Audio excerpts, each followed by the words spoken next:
So ngayon pong umagang ito ay we are in the 50th chapter. Ano po? Sa 50 ng mga awit po yung atin pong paksa. Ano po? So di bali ito pong Psalms chapter 50 ay ang laman po nito ay ang Diyos ang hukom. Hindi kailangan ng Diyos ang ating mga handog. Kalagay po dito. Ang Diyos ay nag-e-expect sa atin ng mapagpasalamat na puso at nakikita ng Diyos ang lahat ng bagay at parurusahan niya ang gumagawa ng kasamaan. At ang panghuli po ay nasa Diyos po ang kaligtasan. So medyo mahaba po ito kaya po medyo isa-summary lang po natin. Ano po? So bago ko po talakayin po ito pong limang bahagi po ng awit chapter 50 na ito po ay kinuha ko po sa Life Principle Bible po ni Charles Stanley. Ano po? So tayo muna po ay manalangin. Dakila po naming Ama na nasa langit, kami po ay nagpupuri sa iyo at nagpapasalamat sa iyo pong kadakilaan. Salamat po sapagkat yung mga sa amin po'y ordinaryong bagay, sa simple pong nakakahinga kami, yung kumukurap ang aming mga mata sa iyo po Diyos, hindi po ito ordinaryo. Ito po ay extraordinary, Panginoon. Sapagkat sinabi mo, Panginoon, na kahit po yung gumawa kami ng isang hibla ng buhok ay hindi po namin kaya. Nibilangin man po kung ilan talaga yung aming buhok, pero ikaw, Panginoon, alam mo kung ilan ang bilang ng aming buhok. Kasama na rin, Panginoon, yung nawala at yun pong nakakabit po sa amin. Salamat o Diyos sapagkat ikaw ang aming Diyos na hindi po nagkakamali. Mapalad po ang taong nanganganlong sa iyo sapagkat sila'y hindi mapapahiya. Pagpalain niyo po ang aming devotion in the book of Psalms chapter 50 ngayon pong umagang ito. Pinupuri ka namin, pinapasalamatan, at patawad po sa lahat ng aming mga kasalanang nagawa sa iyong harapan. Sa pangalan po ng aming Panginoong Hesus, Amen at Amen. Okay, so magandang umaga po muli sa ating lahat. Ano po? At sa mga minamahal kong kapatid sa Panginoon. Sabi po ng Bible, mapapalad po ang mga nauuhaw at nagugutom sa katwiran. Alam niyo po, ako'y naniniwala na kahit po yung pagnanais natin o yung pagkauhaw natin, minsan ang Diyos din po ang gumagawa nito. No? At madalas po, ay dinadala niya tayo doon sa mga kalagayan po na o sitwasyon na talagang wala tayong choice kundi tumawag sa Panginoon. Sabi ko nga po sa inyo, nakakatawa man po, ay kapag ka po may mga kalamidad na, ano po, ay ang tao po ay napapatawag sa Diyos. Kung tayo po ay magiging extreme, ano po, ay Panginoon, huwag nyo nang patigilin ng unos para lagi kaming spiritual, para lagi kaming tumatawag sa iyo. Ano po? So, balansihin din lang po natin sapagkat ang buhay naman po natin ay hindi puro unos. Kumbaga wala naman pong taon na araw-araw ay may bagyo. Ano, kumakalma din naman. Ano po? So ngayon pong umaga pong ito ay unahin ko po yung pong verses 1 to 7. God will judge. Ano po? Sabi po dito, pag sinabi pong God will judge, ang Diyos po ang huhukom. Ano? Yan po ang ibig sabihin po niyan. At yan po ipinakita hanggang verse 7. Ang makapangyarihang Diyos, ang Diyos na Panginoon ay nagsalita at tinawag ang lupa mula sa pagsikat ng araw hanggang sa paglubog niyaon. Kaya pala po yung araw na yan umuultaw at lumulubog. Ano po? Alam nyo, term lang po natin yung lumulubog at lumilitaw. Actually po, ang araw po, ano po, ay naka-steady. Ano, sa pag-aaral po ng science and technology, may kaunti din naman ho kung natutunan, 74.5 ang grade ko dyan, yung araw po, yan po yung center of the axis of the planets. Nga lamang, pagka po, yung atin pong earth, umiikot siya sa araw, habang umiikot, yung atin pong kaya po mapapansin ninyo bakit nandito na yung araw. Dati na may naandito yung araw. Ba yung sikat ng araw ay nagbago, nandito na ngayon. Dati dini sa tapat na are. So, ang Diyos po pala yung naglagay po na yung araw na yan, na ang tingin lang po natin lumulubog at lumulutaw kapag ka po umaga na. So, alam nyo, katulad po ng sinabi po ng Lamentation, ang iyong katapatan ay katulad po ng pagsikat ng araw. Na ikaw ay tapat. Ikaw ay hindi nagkukulang sa amin at lagi mo kaming pinagpapala.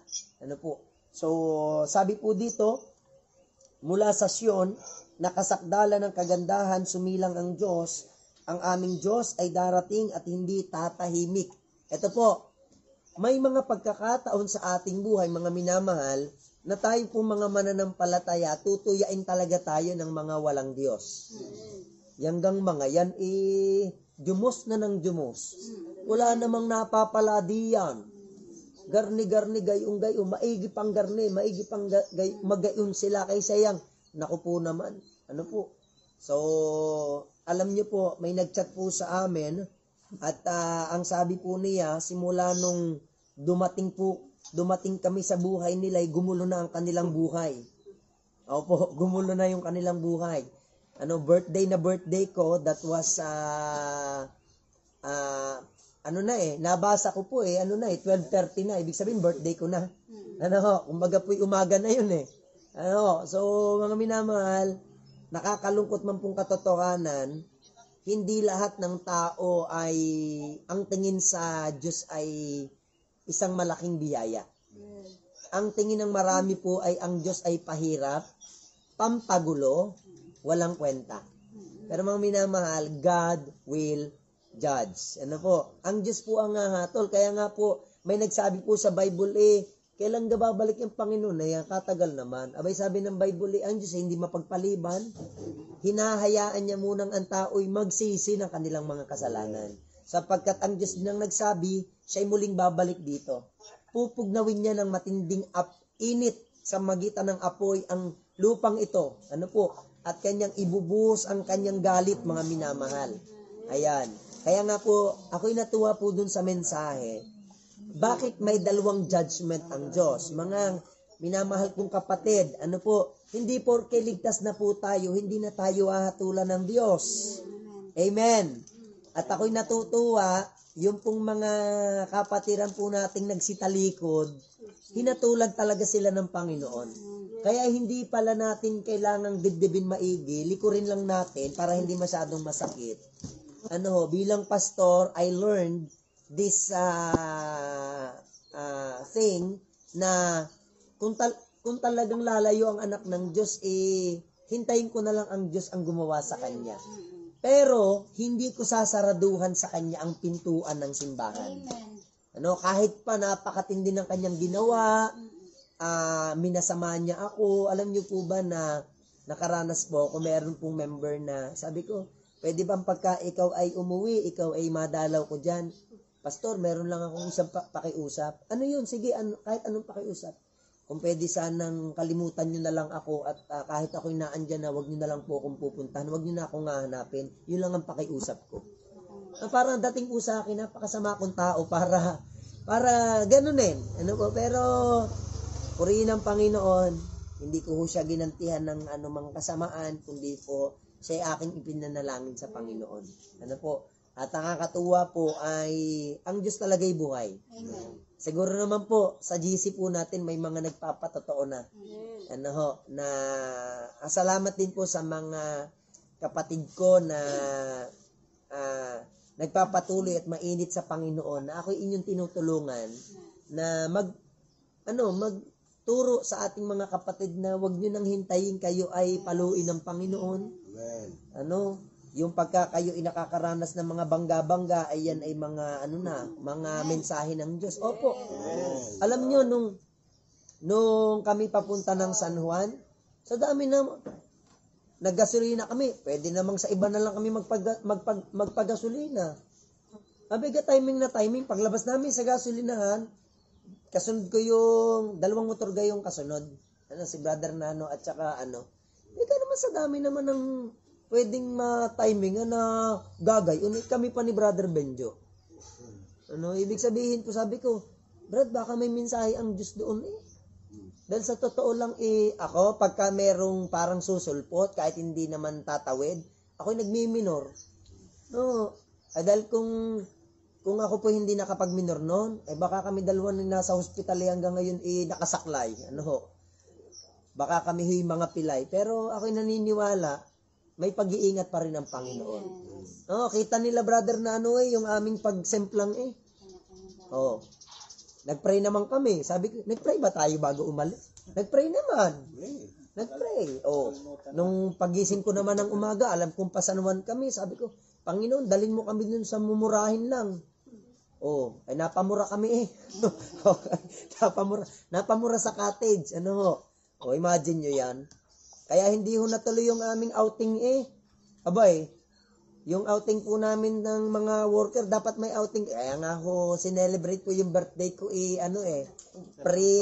pre-celebration ng birthday ko dahil Miyerkules paalis po kami and preparing for sa aming outing ng mga worker. Aba naman, 14,000 daw yung bayad dun sa pinakang bahay, may aircon na. Sabi ko, hindi naman natin kailangan yung aircon Ang kailangan natin yung lugar na mapagpe-fellowshipan. Doon na lang sa amin, 3,000 laang. 6 na po kami, 71 yata kami noon. Abay, bibilangin Ang kinalabasan ni 800 ng isa. Sabi ko, wala kami yung perang gayang kalaki. Di na postpone. Sabi ko, wala ko kaming ganyan. Kami makikisuno lang sa inyo. Tapos babayad kami ng gaya. Kinumpute ko kulang sa 4,000 Hindi pa kasama ang pagkain. Di fasting. Fasting ang mangyayari sa lugar, ganda ng lugar. Dito na lang tayo sa Tabangao. Maganda rin naman itong lugar na ito. Di ba? Mga minamahal, ang Diyos po ay humahatol. Bigla ako napapunta doon. Yung pagpunta ng San Juan, parang may judgment ang Panginoon. Kapag hindi tayo sumusunod sa Kanya, tayo pinapalo ng Panginoon. Opo. So, nung aming binulay, Lunes pa lang pala, pinapalo na si Brother Benjo, nalaglag sa kawayan. Ayun. Tapos, duguan yung mata. Kaya nung na-aksidente, dalhin yan sa ospital. Sa pagbabasketball naman kasi nga, lalaban kami ng basketball. Ay, bay araw-araw na yata. Ano kang mensahe nun? Ayun pala naman ay, ang Diyos ang Diyos pala naman meron ng premonition. Premonition. So mga minamahal, God will judge. Kanino po ang hatol ng Diyos? Ito po, sa ating mga mananampalataya, we will face the Bema judgment. Ito po'y awarding. It is a place of reward. It is a place of regret. Kasi marami po doon, awarding na awarding inakatunganga. Sana all. Nasa langit na Sana all. Amen. Ay bakit? Yung isa tanggap ng award. Samantalang isang nguto-nguto dun sa langit. Bakit? Pero wala naman po din yung magsasabing, di kayo na. Wala hong gano'n. Nasa impyerno po yun. Dahil ang taong mainggitin po, di makakapasok sa langit. Amen. Siguro, alam nyo, iba po yung pinagpapala yung iba, na ikaw ay naiinggit na to the point na sarili mo yung sinisisi mo. Ako Di ba? Hindi yung, pag pinagpapala yung iba, galit ka. Masama po yung ugali. Ay, may sa simula laang, may utang laang, mga gayan, hindi ho magandang ugali. Kaya God will judge. So, sa mga unbeliever, they will face the great white throne judgment. Ito po ay, may nagpipidback na. Okay, may So, mga minamahal, tayo po ay hahatulan ng Diyos. Ito po, sa mga inuna po yung wag po kayong magtatampo sa akin, I will just speak as your father in the faith. Actually, kung meron man po dito nangangailangan po, hindi naman po kayo lang ang nangangailangan. Gamitin kong halimbawa si Brother Nano, abroad na eh. Pero alam niyo may pumipigil sa kanya. Yung salita ng Panginoon na anong pipiliin mo? Wala nang balita. Hindi ka looban ng Diyos talagang dito ko na lang magbaboy ka na lang, Brother Nano. Magbaboy ka na lang. Mga minamahal, aanin mo ang karangyaan, malungkot ka naman. Lagi namang online. Tingnan nyo po. Anong mapapala mo sa buhay na ito na ikaw ay kumakain araw-araw ng sagana pero malayo ka sa Panginoon?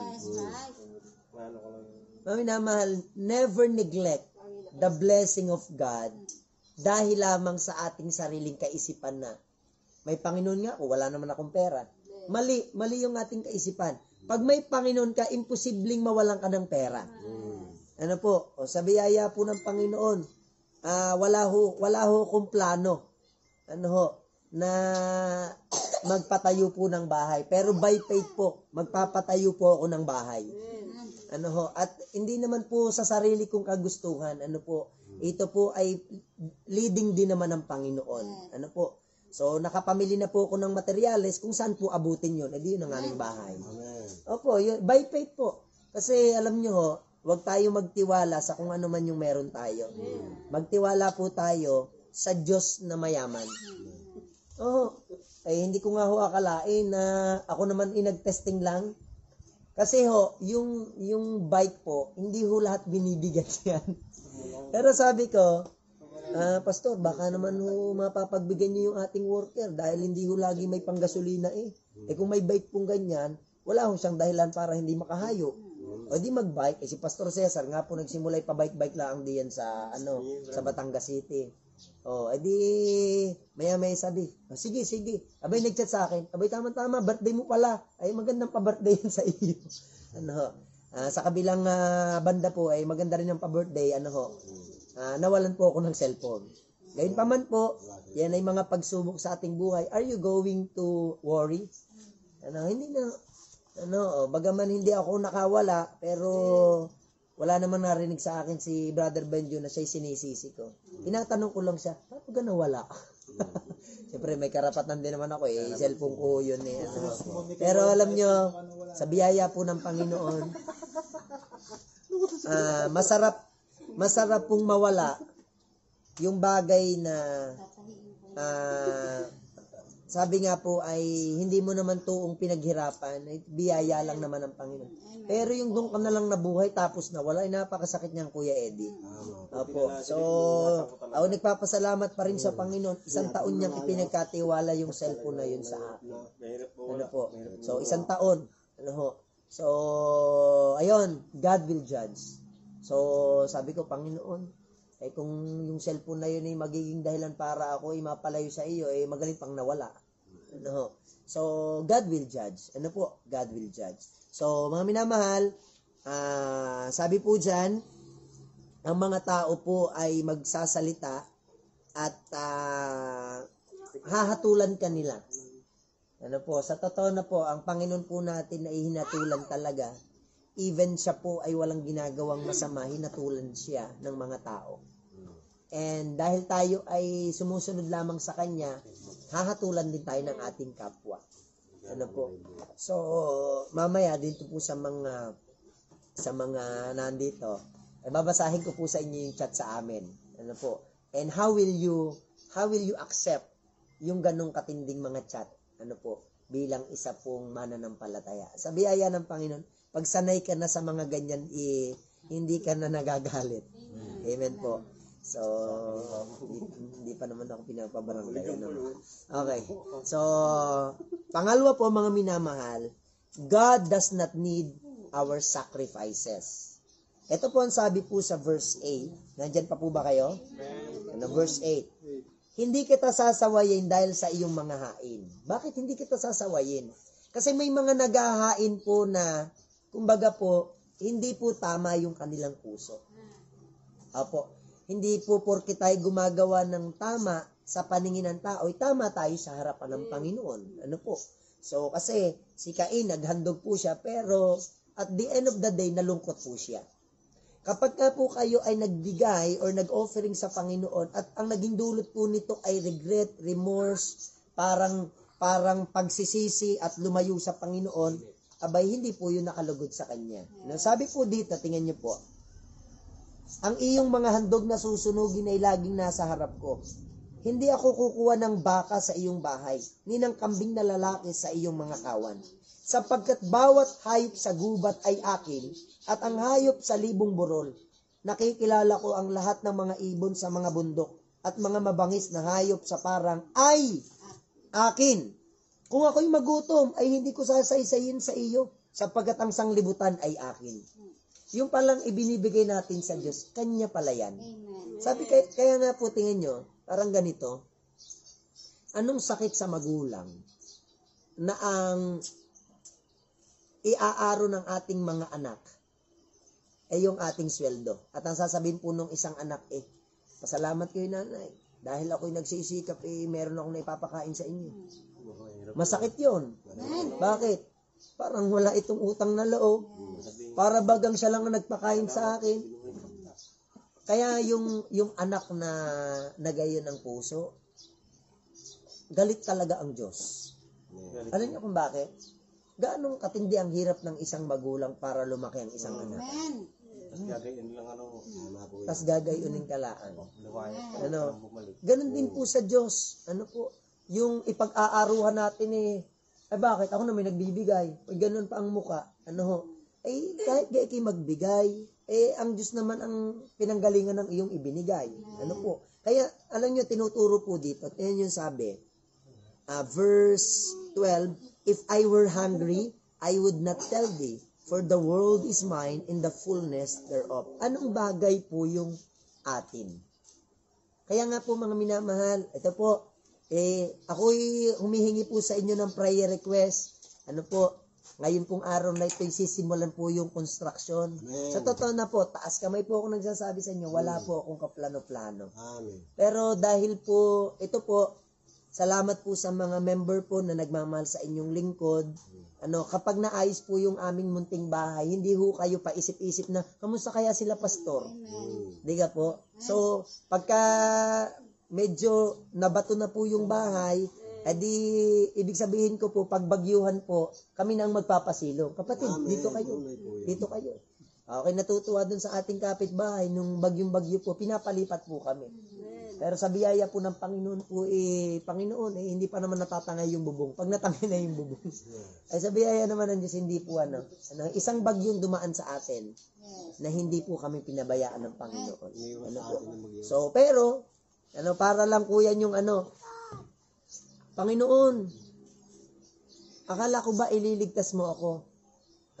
May dumaan pong barko, sabi nung hindi na, ililigtas ako ng Panginoon.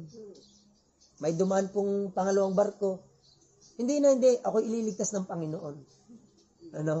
Hanggang sa wala nang dumaan barko, Panginoon, bakit mo ako pinabayaan? Anong ibig sabihin nun? Yung barko mismo yung pinrovide ng Panginoon para ikaw ay ingatan. Para di ka mapahamak, makain ng pating habang wala pang pating.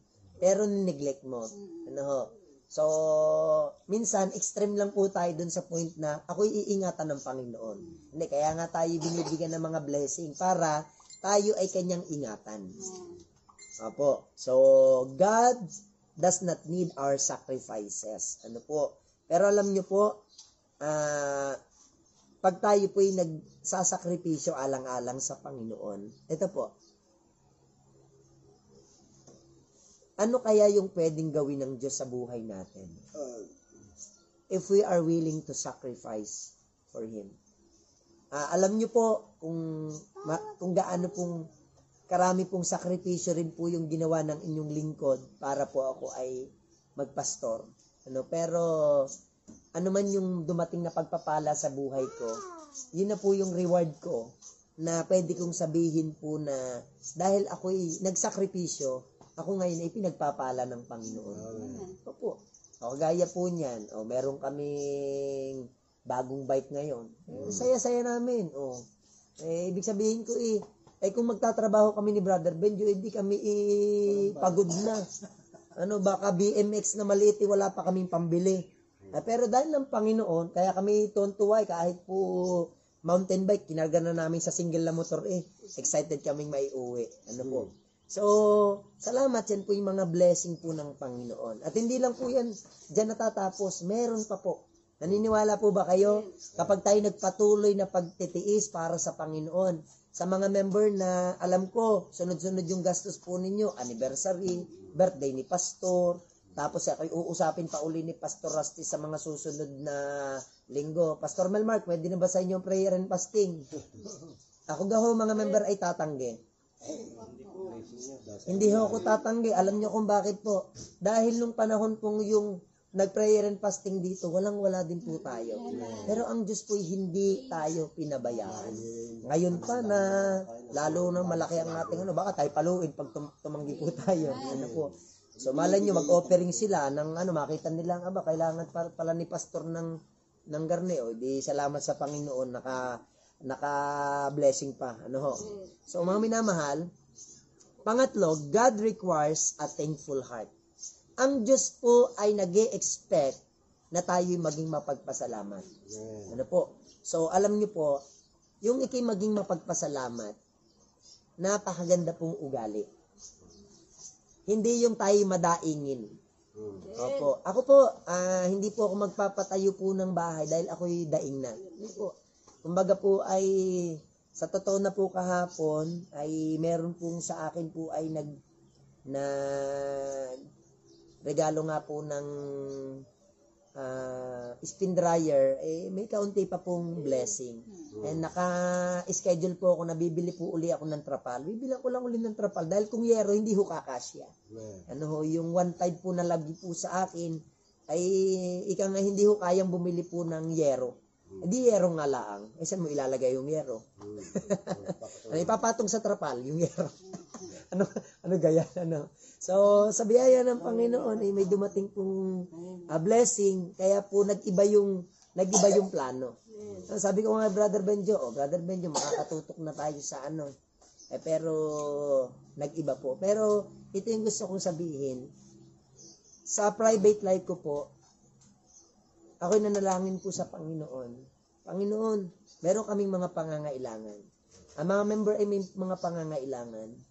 Pwede po ba kaming makalambing sa iyo? Katulad po ng isang anak, na kahit po kayo, Panginoon, ay busy dyan at may ginagawa diyan, ay kami inyong pagkalooban ng biyaya. Po.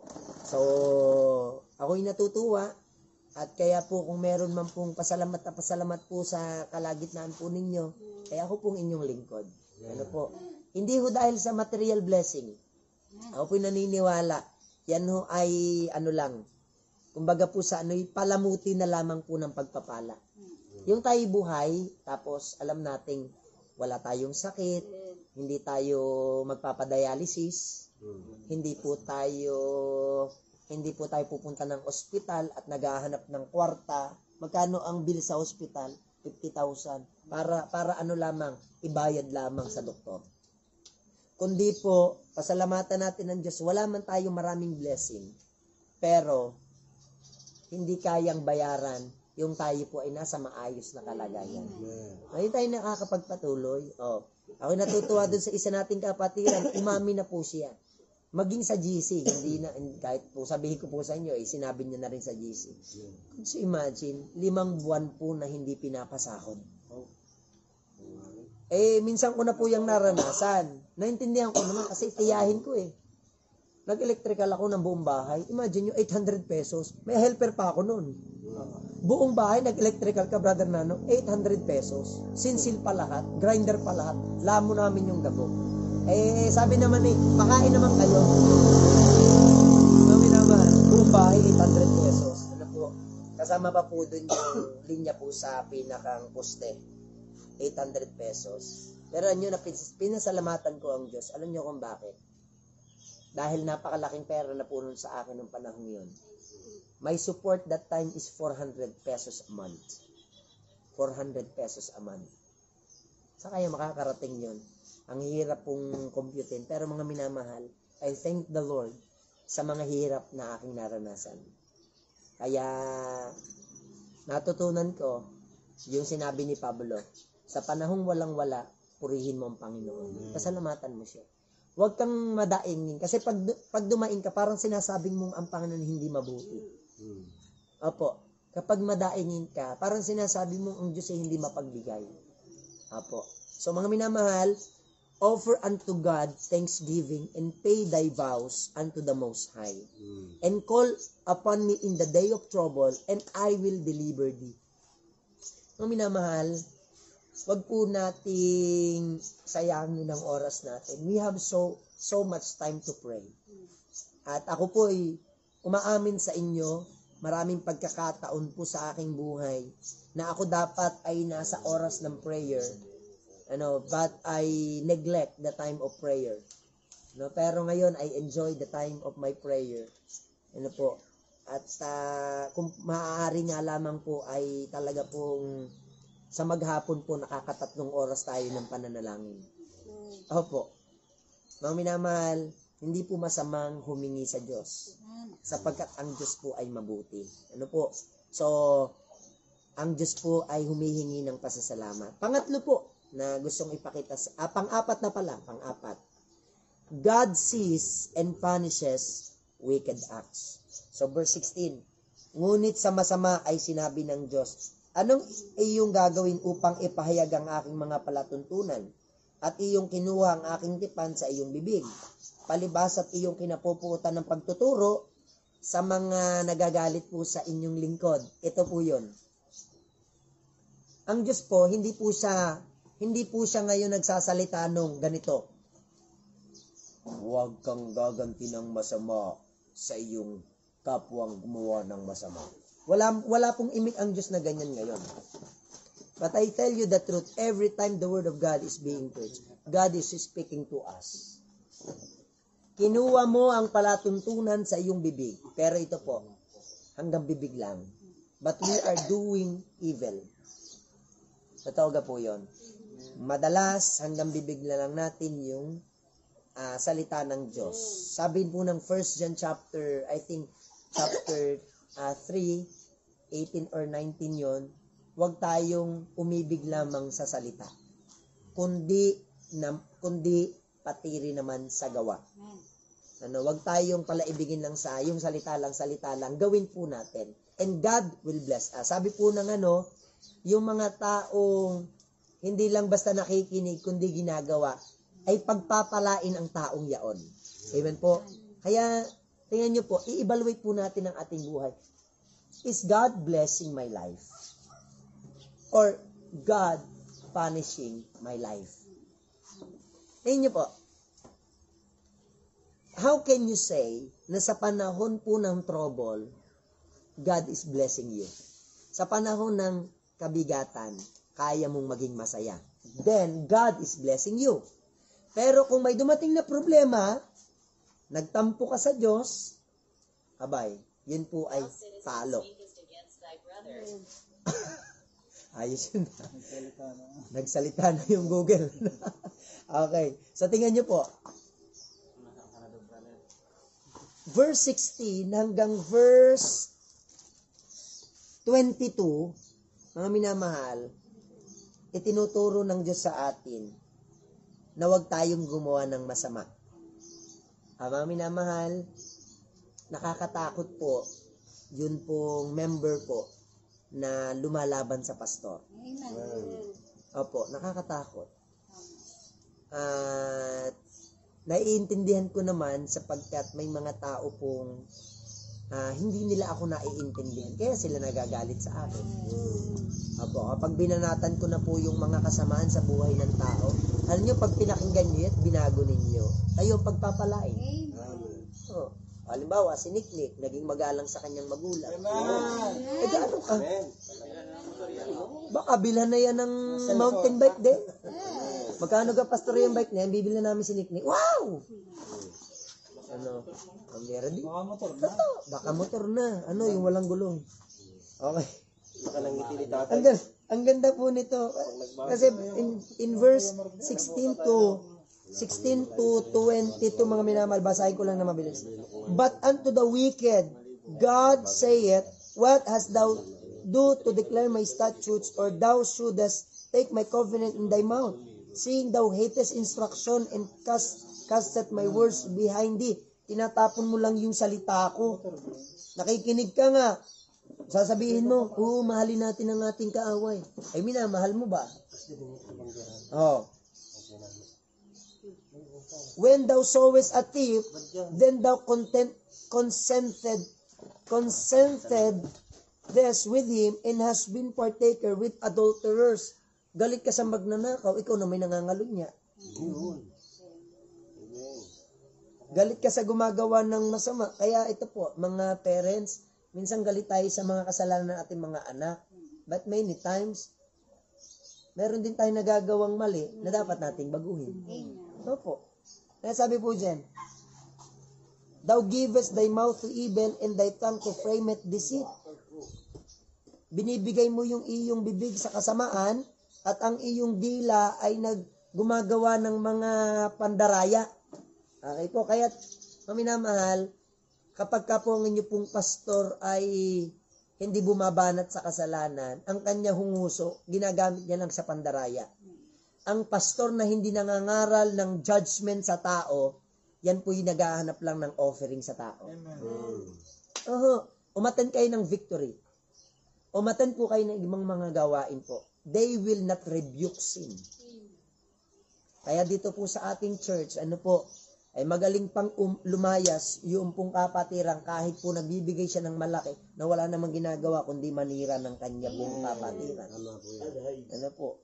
Kasi tingnan niyo po, wala yung katulad dun sa hindi ko ibig ang handog. Ang nais ko sa inyo yung habag. Ano yung habag? Kinahabagan tayo ng Diyos. Dahil tayo kinahabagan ng Diyos, ay tayo naman po'y magpakumbaba. Ano po? At wag nating tingnan yung mali ng may mali, kundi tingnan natin yung pagkakamali natin sa ating kapwa, sa ating Diyos na kinikilala. Nasabi po dyan, thou sittest and speaketh against thy brother. Nako. Kaya kamustahin po natin how we speak to our brother. Minsan napag-uusapan natin yung pagkukulang nung sana awa ang nararamdaman natin. Kawawa gayon si brother. Hindi yung, alam mo ka si brother, kaya ang ganyan. Nako, ay pagkagayan ay kasamaan na po yan. Kaya mahiya po tayo. Dahil nakakahiya, alam din naman ng Diyos kung ano ang ating mga kasalanan. Kaya dun sa prayer and fasting, blessed na blessed ang marami sa preaching po ni Pastor Eloy. Kanya kung bakit? Ang kanyang preaching is a preaching of God is humiliating people para ang Diyos po'y maiangat. Kapag ang tao na po ang inyong pinupuri, ibinababa nyo naman ang Diyos. Opo. Well, we commend people and we praise God. Hindi po natin pinupuri ang tao and we humilified. Binababa naman natin ang Diyos. Ano po? So kung ako man po, ako po'y natutuwa sa inyong pasasalamat, pero ito po yung masasabi ko, kung wala din naman po ang Panginoon, I will not be a blessing to every one of us. Baka nakalimutan. Patuloy po natin mga minamahal. Kaya ako'y natutuwa, alam nyo, kapag kayong mga adulterer na bago, makakaranas po siya ng kasaganaan. Alam nyo kung bakit? Hindi pala lang po yung alak at sigarilyo ang malakas sa gastos. Kapag ang lalaki natuto ng mangalon niya, yan kahit palibo-libo ang yung kikitain, uubusin yan. Ubusin niya kasi hihingi yan sa iyo Kaya grabe. Sabi ng Bible, parang pinapasok mo ang magnanakaw sa iyong bahay at ikaw mismo nagtali sa iyong sarili. Sige, nakawin mo na.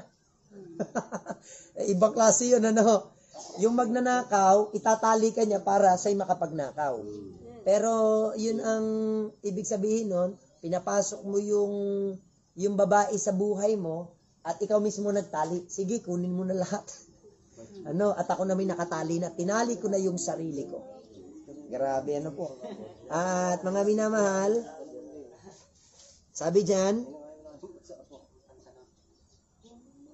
these things hast thou done, I kept silence. Thou thoughtest that I was altogether such an one as thyself, but I will reprove thee, and set them in order before thine eyes. Tayo i-rebuke ng Panginoon. Sasawayin tayo ng Panginoon. Now, consider this. Ngayon, alamin mo ito. Yet, that forget God, lest I tear you in pieces, and there be none to deliver. Alam nyo, ito naman po para po sa mga masasama. How can you say na ikaw ay gumagawa ng masama na anak ka ng Diyos? Hindi ka po mananatili dyan. You will surrender pagdating ng panahon. Okay, natutuwa po, yung isa po nating kapatiran po, Tito Rupert po, tumawag po sa akin kagabi. At siya po ay parang mawendang-wendang din ang buhay. Pati yung kanyang asawa, sabi niya, hayaan niyo po, Pastor. Kami po ibabalik po diyan. So, alam niyo po, ako'y nagpupuri sa Panginoon. Hindi po talaga ito sa galing ng pastor. Wala po. Alam niyo kung sa galing, hindi dapat ako magpipreach po ng masakit sa inyo. Gagalingan ko. Yung si Brother Aga, mas lalo lalaki ang offering. Pagka nagturo, parang si Joel Osteen. Talagang, your words will turn into reality. When you say, there is a pot of gold, then there will be a pot of gold. If you say that you will live in a mansion, then you will live in a mansion. But if you will say, I will be poor, then you will be poor. Ganun siya magturo. Pero hindi ganyan ang pagtuturo ng mga tunay na propeta. Repent! Magsisi kayo! Talikuran nyo lahat ng inyong kasamaan upang ang kapayapaan mula sa Diyos ay inyong maranasan. There are many members. Walang kapayapaan sa Diyos. Bakit? Layas Mami na mahal, magpasalamat tayo sa Diyos. Nasa tama tayong pananampalataya. Kung ang inyo pong pastor ay titigil po ng pangangaral ng pagtalikod sa kasalanan, tayo pong lahat ay papunta po sa kasamaan. Katulad lang po yan sa isang magulang na hindi na po nagtuturo ng tama sa kanilang anak. Ang anak po ay papunta na po sa laki sa layaw. Jeff Rocks. Apo. Kaya panghuli po, verse 23, the salvation of God. Whoso offereth praise, glorifieth me, and to him that ordereth his conversation aright, will I shew the salvation of God. Mga minamahal, kahit tayo po'y mananampalataya na, we will experience darkness in our lives. Hindi po porke ligtas na po tayo, hindi po tayo makakagawa ng kasamaan. Pero ito po, kapag ka po itinama na po natin yung usap natin sa Panginoon, paano po natin na itatama yung usap natin sa Panginoon? Kapag ka po kinikilala po natin na walang ibang nagkasala kundi tayo. Panginoon, kaya naman ako ganito, kaya kami ganito, dahil ko. Panginoon, patawarin mo ako. Kapag ka ganito yung naging puso po natin, itinatama natin yung ating usap sa Diyos. Pero kung ganito ang ating usap sa Panginoon, bigyan naman Panginoon siya gayon, nasama naman ang kanyang ugali, garing. Pagka gano'n na po yung ating usap, hindi po tama ang ating puso. Amen. Apo. Parang ganito ho. Nung kami po ay nakapasyal po ng barangay, may tamang usap po doon. Kapag di ka tinatanong, hindi ka pwedeng umimik. Pero nakakatuwa, dahil meron tayong sasalita ng Diyos, kung ano-ano nang pinagsabi, pero ito ang maganda. Kahit gusto po namin umimik, di kami umiimik. Bakit? Sapagkat ipagtatanggol tayo ng katwiran. Hindi naman nang magtatanggol sa atin yung lakas ng boses natin, yung ingay natin. Alam niyo, pag nakitang tayo nasa tama, i-deliver tayo ng Panginoon. Dahil sa biyaya po ng Panginoon, pinaunlakan po nung ilan po nating mga counselor yung ating invitation. Dahil kung tayo, sabi naman sila pupunta nga, So ngayon po nga, umaga pong ito, nakakatuwa po, we are in Psalms chapter 50, ibig sabihin po, 2 chapters na lang, nakaisang taon na po tayo. And if we're going to continue this, ang foundation po ng Psalms chapter 50 ay nasa Psalms chapter 1. Ang sabi po doon, Blessed is the man that walketh not in the counsel of the ungodly, nor sitteth in the seat of the scornful, nor standeth in the way of sinner, but his delight is in the law of the Lord, that he meditate day and night. Ano sabi po doon? He shall be like a tree, planted by the rivers of water. And everything he do shall prosper. Minamahal, gusto po ba nating lahat ng ating ginagawa, lahat ng pinapatungan ng ating kamay, pinagpapala? Anong sikreto? Yung tayo po'y manatili sa salita ng Panginoon. Isa lang yung payo ko kagabi, nakakatuwa po, ipinakausap sa akin yung panganay na anak, sinaran ko ng gospel ng Tatay Rupert. Gusto daw ako makausap, mabigat daw yung kanyang puso. Sabi ko sa kanya, ito ang maganda, may pag-asa sa bawat tao. Kapag nakilala natin ang Panginoong Kristo, bibigyan niya tayo ng buhay na walang hanggan. Yung mga problema natin, kaya niyang ayusin yan. Sapagkat walang problemang hindi kayang ayusin ng Diyos. Kaya ako'y natutuwa. Minsan, meron tayong maliit na problema, pero sabi ko nga sa inyo, maliit lang na problema. Kapag wala tayong pera, maliit lang yung problema. Ang malaking problema, yung wala ka nang pera, pero wala rin naman pag-asang gumaling yung sakit. Malaking problema yun. Tapos pa impyerno pa yung mamamatay, malaki talagang problema. Pero kung tayo mamamatay, hindi ho problema. Sapagkat yan po ay talagang biyaya na rin po ng Panginoon. So ngayong umagang ito, tayo po'y manalangin. Panginoong Diyos, kami po'y nagpupuri sa iyo at nagpapasalamat. Ikaw ang huhukom sa amin. Sa mga mananampalataya, we will face the Bema judgment. Sa mga unbeliever, they will face the great white throne judgment. And we thank you, O Lord, na hindi na po kami sakop ng great white throne judgment. Pero hahatulan mo pa rin kami ayon sa aming mga gawa. Kung kami gumawa ng kasamaan, maaaring dito sa lupang ito, kami po ay magpabali-balentong. Kapag kami po, Panginoon, ay nariyan na, pwede pong kami po ay umiyak. Kaya nga pala sa Bible sinabi, papahirin niya ang mga luha. Marami kasi doon, Panginoon, talaga sa iyong harapan ay iiyak. At salamat, wala naman po doon magsasana all dahil wala na po doon mainggitin. Nga lamang, mapapaiyak na lang kami, magaling pa yung iba, may award. Pero kami, walang award. Dahil hindi kami nagtapat sa iyo. Pagpalain niyo po, O Diyos, ang mensahe na sa amin po, Panginoon, ay nananatili pong laging sariwa. Sapagkat sariwa rin po yung aming mga pagkukulang at kasalanan sa iyong harapan. Maging yung aming mga pangangailangan, itinuro mo rin dito na sinabi mo, kahit ano pang handog namin, sa iyo nagmumula ang lahat ng bagay. Iyo ang baka, iyo ang asno, at ang buong sanglibutan ay iyo, Panginoon.